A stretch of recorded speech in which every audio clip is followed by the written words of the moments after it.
स्वदेशवाणी लगातार इन दिनों कोल इंडिया के अनुषंगी इकाइयों, कोयला खदानों में कार्यरत कर्मचारियों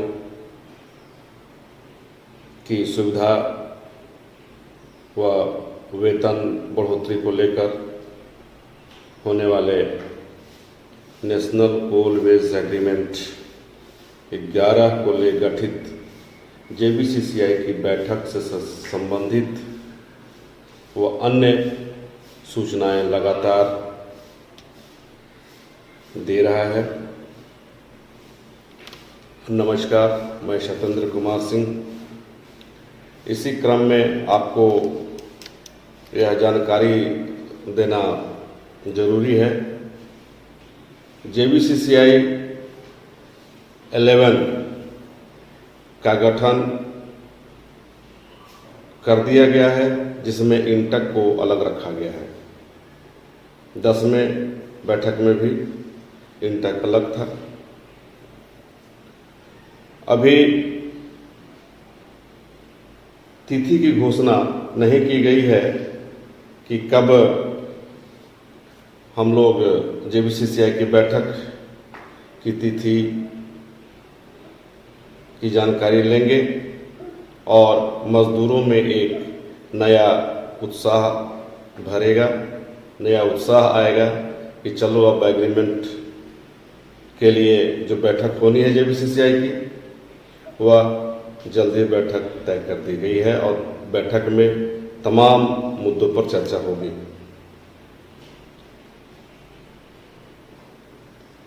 HMS के नाथूलाल पांडे व C2 के DD रामानंदन जी ने बताया है कि जल्द ही स्टैंडिंग कमेटी की बैठक, स्टैंडिंग कमेटी सेफ्टी की बैठक नई दिल्ली में 6 जुलाई को आयोजित की गई है, जिसमें चेयरमैन,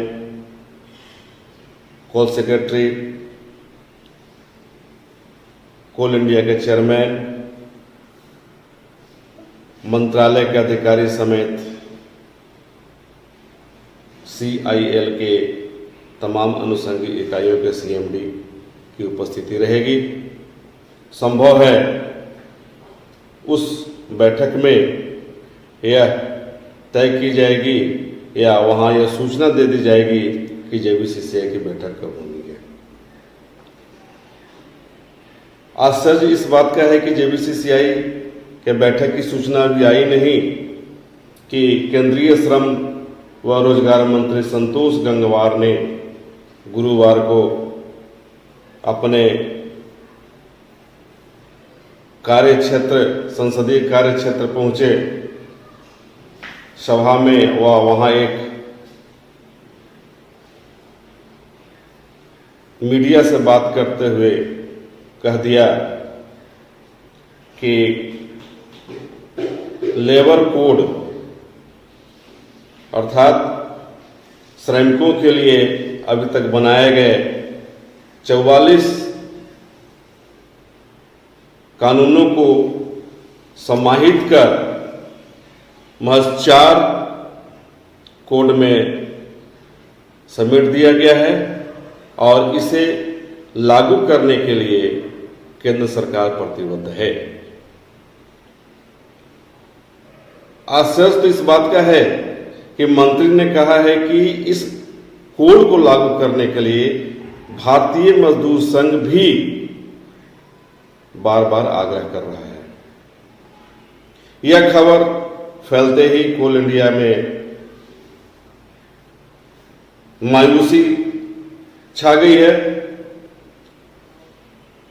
कामगारों को तो छोड़िए, बड़े बड़े नेताओं के भी हलक सूखने लगे हैं।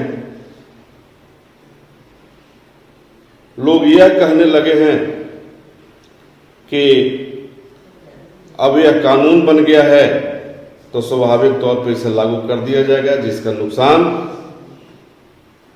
श्रमिकों के साथ साथ यूनियन को ही भुगतना पड़ेगा। इस मामले को लेकर के हमने जेपीसीसीआई में शामिल होने वाले ट्रेड यूनियन के प्रमुख नेताओं से बात की है।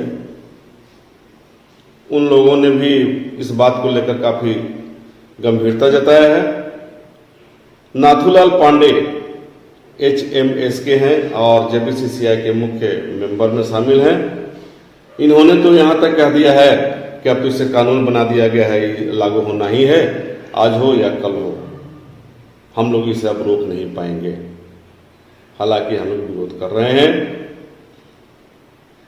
एटक के राष्ट्रीय अध्यक्ष रमेंद्र कुमार ने कहा है कि इस कानून का यानी 4 कोड जो लागू किए जाने की बात कही जा रही है, इसका BMS को छोड़कर सभी श्रमिक संगठन विरोध कर रहे हैं।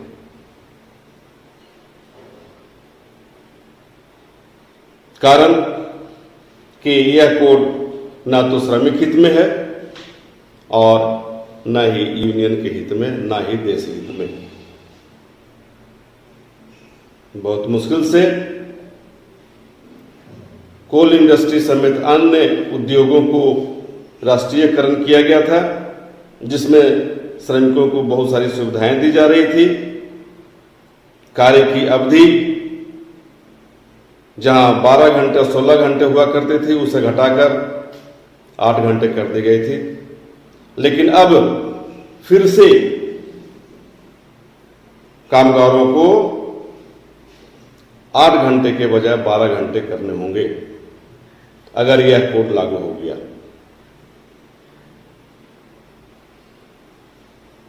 C2 के DD रामानंदन ने तो कहा है कि BMS हमेशा इस कोड के तरफदारी करता रहा है। इस कोड की तरफदारी करने का ही नतीजा रहा कि राष्ट्रीय स्तर पर इस कोड के विरोध में हड़ताल 3 बार किया गया। पहला हड़ताल 8 जनवरी 2019 को था, दूसरा 26 नवंबर 2020 को किया गया और जनवरी 2019 को 2 दिनों का हड़ताल किया गया। इस हड़ताल में भारतीय मजदूर संघ शामिल होने के बजाय यह कहता रहा कि यह तो राजनीतिकरण है, यह राजनीति है। इस हड़ताल का आयोजन राजनीति से प्रेरित होकर किया गया है, जबकि इसका आयोजन मजदूरों के हित में किया गया था। वहीं BMS के बड़े नेता सुरेंद्र पांडे जी का कहना है कि इसके बारे में मंत्री जी ने क्या बयान दिया है, इसकी जानकारी उन्हें नहीं है।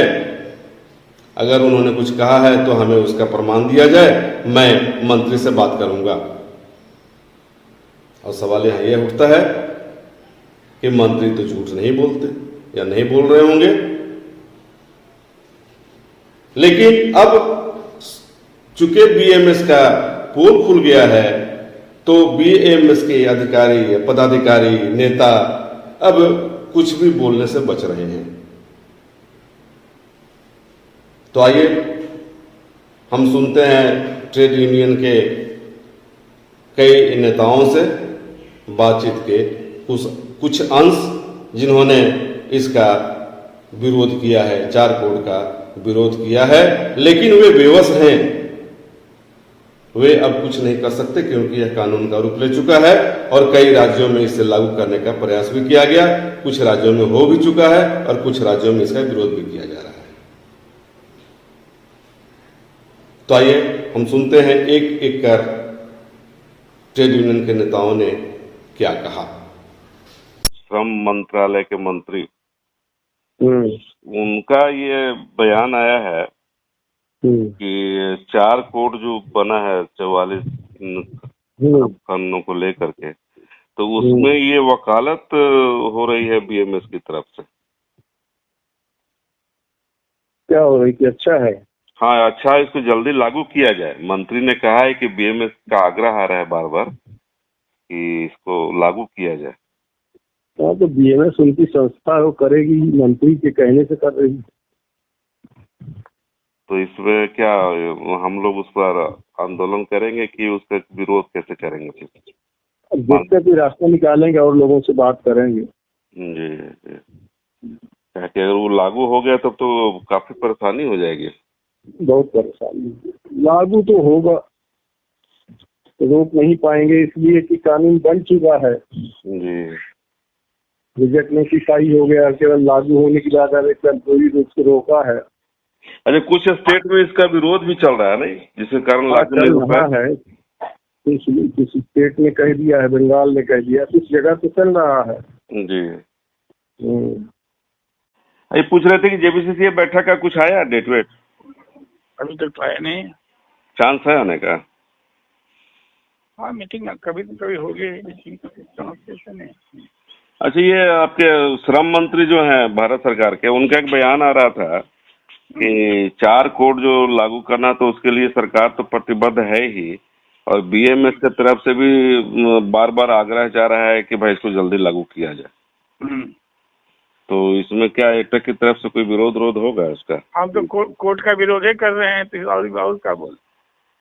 तो मतलब विरोध है किस रूप में, क्या हड़ताल उड़ताल या? यह मजदूर के पक्ष में नहीं है, माली पक्ष ही है। जी जी। बार बार। जी। और सिर्फ एटक नहीं, बीएमएस को छोड़ के जितने भी संगठन हैं, श्रम संगठन जी, सभी इसका विरोध कर रहे हैं। जी जी जी। तो ये जो है अभी बात हो रही थी, तो बात ये हुई कि भाई अब चूंकि कानून बन गया है तो ये तो लागू होगा ही होगा देर सवेर। तो इसमें तो फिर हमको लगता है कि कुछ आंदोलनात्मक रवैया अपनाना पड़ेगा। देखा जाएगा, जैसा होगा किया जाएगा। श्रम मंत्री तो एकदम मैंने कह रहा है कि हम लोग प्रतिबद्ध हैं, चलिए सरकार में है, लेकिन बीएमएस वकालत कर रहा है कि नहीं, इसको जल्दी लागू किया जाए। ये मंत्री का कहना है, ये हम नहीं बोल रहे। तो इसमें का ट्रेड यूनियन का क्या एक्शन रिएक्शन है? देखिए, ट्रेड यूनियन का उसमें कुछ नहीं है। लगभग बीएमएस को पूरा कोड पर आपत्ति नहीं है। उसमें कुछ कुछ पॉइंट पर उन्होंने आपत्ति जताया है पहले भी, लेकिन एज सच कोड लागू करने में बीएमएस को आपत्ति नहीं है। ये एक बात हमको जहां तक समझ में आया। दूसरा, इस कोड को और लेबर एक्ट्स को डिमोलिश कर रहे हैं सरकार, उसके खिलाफ सारा केंद्रीय श्रम संगठन जो है एक मंच पर खड़ा होकर हड़ताल किया, तो बीएमएस उस हड़ताल पर शामिल नहीं हुआ और बोला कि राजनीति से प्रेरित है। 3 बार हड़ताल कब हुआ था ये हुआ था। मैंने 26 नवंबर का हड़ताल में है ये मुद्दा, पिछले साल। उसके बाद 8 जनवरी का हड़ताल में है ये मुद्दा। 8 जनवरी आप लिखिए 3 हड़ताल जी। 7-8 जनवरी 2019, 7-8 जनवरी 2019, उसके बाद 8 जनवरी 2020, उसके बाद 26 नवंबर 2020। इन 3 राष्ट्रीय हड़ताल जो है, जिसको सभी ट्रेड यूनियन शामिल था बीएमएस को छोड़ के। हिंदुस्तान में ऐसा कोई यूनियन, कोई फेडरेशन इससे बाहर नहीं रहा हड़ताल से, सिवाय बीएमएस से या बीएमएस या उससे संबंधित यूनियन। तो उन लोग बीएमएस को बहुत आपत्ति नहीं है, कुछ पॉइंट पर आपत्ति है।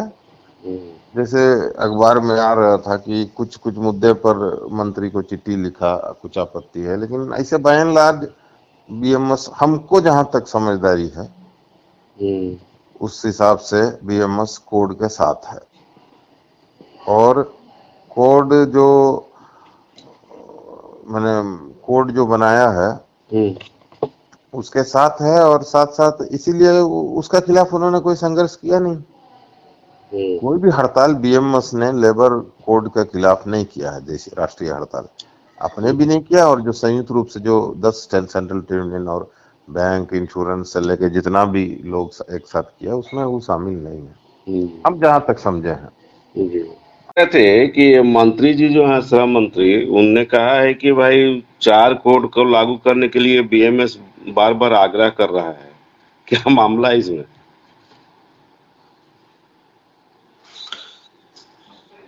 क्या चीज नहीं समझा।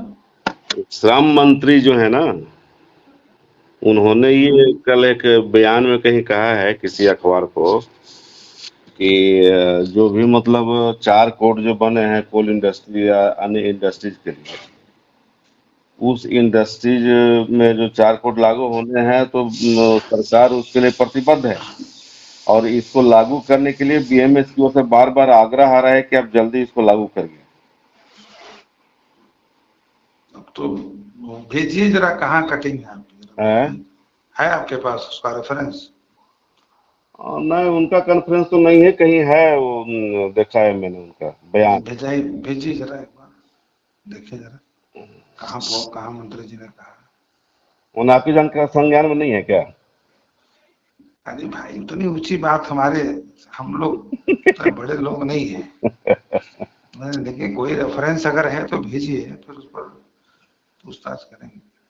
अगर आप हमारा चैनल देख रहे हैं तो प्लीज इस चैनल को लाइक, शेयर और सब्सक्राइब जरूर करें ताकि हम आपको देश विदेश तक की खबरों से अपडेट रख सकें। स्वदेश वाणी।